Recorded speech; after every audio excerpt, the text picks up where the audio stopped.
Hello everyone, आज है 17 अगस्त और आज इस वीडियो में हम बात करने जा रहे हैं यस बैंक के बारे में।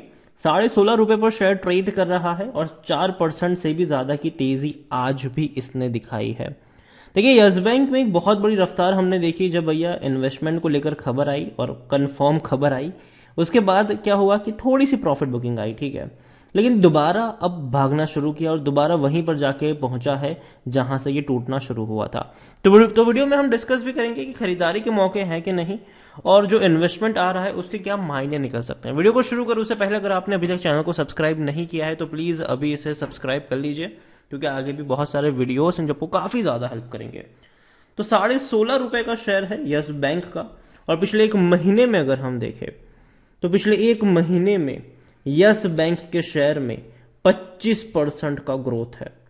13 रुपए का शेयर था, 17 रुपए तक पहुंचा और ये खबर तब आई थी जब इन्वेस्टमेंट को लेकर बात आई थी। लेकिन उसके बाद क्या हुआ, जाहिर सी बात है, हर बार की तरह प्रॉफिट बुकिंग आई, थोड़ी सी गिरावट आई, 15 रुपए 30 पैसे तक गया। अब दोबारा भागना शुरू कर गया है ये और लगातार 2 दिनों से अच्छी रफ्तार आई है, बेहतर तेजी है।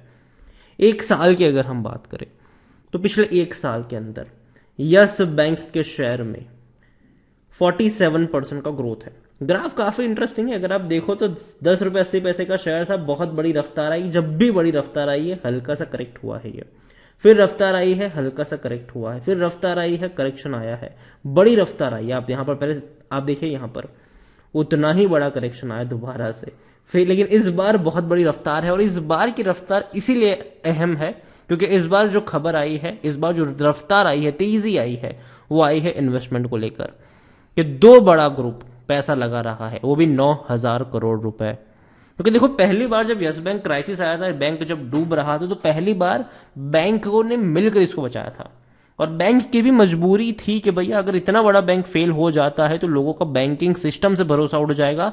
तो एसबीआई के साथ और भी कई सारे बैंक आए और सब लोगों ने 10 रुपए के भाव पर इक्विटी खरीदी थी यहां पर और यस बैंक को डूबने से बचाया था। दोबारा फंड रेजिंग भी हुई थी यहां पर, ठीक है, दोबारा 15,000 करोड़ के आसपास की फंड रेजिंग हुई, लेकिन वो लोगों के थ्रू हुई, एफपीओ के जरिए इन्होंने फंड रेजिंग करी थी और वो 12-13 रुपए के प्राइस पर इक्विटी ऑफर करी गई थी, ठीक है, आप और हमसे पैसा लिया गया था। लेकिन इस बार का इन्वेस्टमेंट बड़ा इसीलिए है, अहम इसीलिए है क्योंकि भैया बड़े फंड हाउसेस ने पैसा लगाया है और जब भी बड़े फंड हाउसेस का सपोर्ट मिलता है, मतलब कि भाई साहब बैंक अगर अच्छा है, अगर कंपनी अच्छी है, तभी बड़े फंड हाउसेस बड़ा पैसा निकालते हैं अपनी जेब से और यही चीज देखने को मिली है और 9,000 करोड़ रुपए डाल रहे हैं। देखो, पहली चीज तो ये कि यस बैंक डूबेगा नहीं, सरवाइव हो चुका है और वॉल्यूम, यही वजह है कि आज वॉल्यूम, इवन वॉल्यूम पिछले कुछ दिनों से बहुत हाई है। 3.5 करोड़ का वॉल्यूम सिर्फ बीएससी में है और एनएससी में देखे तो 23 से 24 करोड़ का वॉल्यूम है। बहुत बड़ी क्वांटिटी में शेयर ट्रेड हो रहे हैं अभी। लार्ज कैप शेयर है 40,000 करोड़ और 40,000 करोड़ से भी ज्यादा का इसका मार्केट कैप है और सबसे अच्छी बात यह है कि बैंक प्रॉफिटेबल हो चुका है, ठीक है। पिछले कुछ क्वार्टर से लगातार बैंक ने अच्छा मुनाफा कमाया है और इवन जून क्वार्टर में भी 310 करोड़ का मुनाफा कमाया था और रेवेन्यू था 5,135 करोड़। तो अच्छी बात है, इंटरेस्ट भी अच्छा कमा रहा है, प्रॉफिट भी अच्छा कमा रहा है, जो कि कह सकते हैं कि अच्छी शुरुआत है यहां पर और डूबने का खतरा, जैसे कि मैंने कहा, ना के बराबर है अभी यहां पर। यस बैंक को लेकर अगर हम देखें तो यस बैंक में according to Moneycontrol user सिर्फ 7% लोग ही है जो बेचने की बात कर रहे हैं, वरना हर कोई कह रहा है खरीदारी करो, खरीदारी करी है तो बने रहो। देखो, पहली चीज मेरी ये कि मेरी बेचने की सलाह नहीं है, मेरी बाइंग की सलाह कहां पर है वो भी ध्यान से सुनिएगा।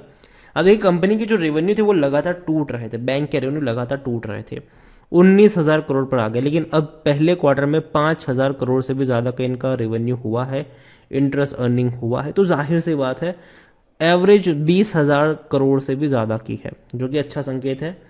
प्रॉफिट आप देखोगे तो प्रॉफिटेबल हो चुका है। अब 1,065 करोड़ का मुनाफा इन्होंने फाइनेंशियल 2022 में कमाया था और 2023 के पहले ही क्वार्टर में 310 करोड़ का मुनाफा है, तो आराम से 1,200 करोड़ से भी ज्यादा का प्रॉफिट ये बैंक करेगा, जो कि अच्छा संकेत है। बैंक की अगर हम बात करें, यस बैंक की बात करें, तो जाहिर सी बात है चीजें अब बेहतर नजर आ रही है, ठीक है। पिछले 2 सालों से बैंक काफ़ी खराब सिचुएशन से गुजर रहा था, लेकिन अब बैंक के एम्प्लॉयज़ भी अब खुश नज़र आ रहे, चाहे वो सैलरी हाइक्स को लेकर हो, प्रमोशंस को लेकर हो, और इवन जो एम्प्लॉयज़ भी है वो भी काफ़ी ज़्यादा मोटिवेटेड यहाँ पर अब नज़र आ रहे हैं। और यहाँ पर उसकी जो सबसे बड़ी वजह है कि this conviction is flowing from the top. Prashant Kumar Yes Bank MD CEO का ये कहना भी है कि देखो, ये जो 9,000 करोड़ रुपए का इक्विटी इन्फ्यूजन हुआ है 2 बड़े ग्रुप की तरफ से, वो एक बहुत बड़े बूस्टर डोज की तरह काम कर रहा है इनके लिए। और दूसरी एक और बड़ी बात है, दूसरी बड़ी बात यह है कि देखो, बैंकों के कई पैसे ऐसे हैं जो रिकवर नहीं हो पा रहे हैं, जिसको हम एनपीए कहते हैं, नॉन परफॉर्मिंग एसेट्स। अब बैंक क्या कर रहा है, अपने इस नॉन परफॉर्मिंग एसेट्स को बैंक बेचेगा आने वाले दौर में। और यस बैंक का तो भैया 40,000 करोड़ का बैड लोन्स है, ठीक है। तो यहां पर क्या करेगा बैंक, जो है वो पार्टनर किया, इन्होंने जेसी फ्लावर के साथ पार्टनर किया है, और आने वाले दौर में अपना इतना बड़ा लोन वो बेचेगा, उसके बदले 11,000 करोड़ रुपए उनको मिल सकते हैं। तो कह सकते हैं कि अच्छी बात होगी। वैसे भी जो पैसा था वो रिकवर हो ही नहीं रहा था, तो एटलीस्ट कुछ तो पैसा बैंक के पास बचेगा, जो जिसका वो अच्छे से इस्तेमाल आने वाले दौर में कर पाएंगे। यस बैंक में अगर हम देखने की कोशिश करें तो खरीदारी करने का सही मौका ये कहना है टिकर टैप का, मेरा नहीं। 37 का पी रेशियो जो ज्यादा हो चुका है सेक्टर पी 18 के मुकाबले, मतलब महंगा हो चुका है, 16.5 रुपए के ऊपर। प्राइस अगर आप देखोगे सस्ता लगेगा, लेकिन वैल्यूएशन के हिसाब से देखोगे महंगा है। इसका वैल्यूएशन जो है वो एचडीएफसी से भी ज्यादा हो गया, आईसीआईसीआई से भी ज्यादा हो गया, कोटक महिंद्रा बैंक से भी ज्यादा हो गया, एक्सिस बैंक से भी ज्यादा हो गया। उन सबसे महंगा बिक रहा है अभी यस बैंक, ये आप कह सकते हो। यस बैंक में अगर आप देखने की कोशिश करें शेयर होल्डिंग पैटर्न की, अगर हम बात करने जाए तो शेयर होल्डिंग पैटर्न में 0.34% म्यूचुअल फंड के पास है, 43.58% अदर डोमेस्टिक इंस्टीट्यूशन के पास है, जिसमें एसबीआई से लेकर कई सारी बैंक शामिल है। 11.38% यहाँ पर एफआईएस के पास भी है, 44.70% रिटेल एंड अदर पार्टीज के पास देखने को मिल रहा है। देखो, यस बैंक को लेकर मैं एक ही चीज कहूंगा कि जिस लेवल पे शेयर ट्रेड कर रहा है और जिस तरीके फॉर्मेशन पहले बनते नजर आए हैं हमें, हर बार बड़ी रफ्तार के बाद हमें करेक्शन देखने को मिला है, इस बार भी वैसा ही हुआ है। तो भैया देखो, करेक्शन तो आएगा, ठीक है।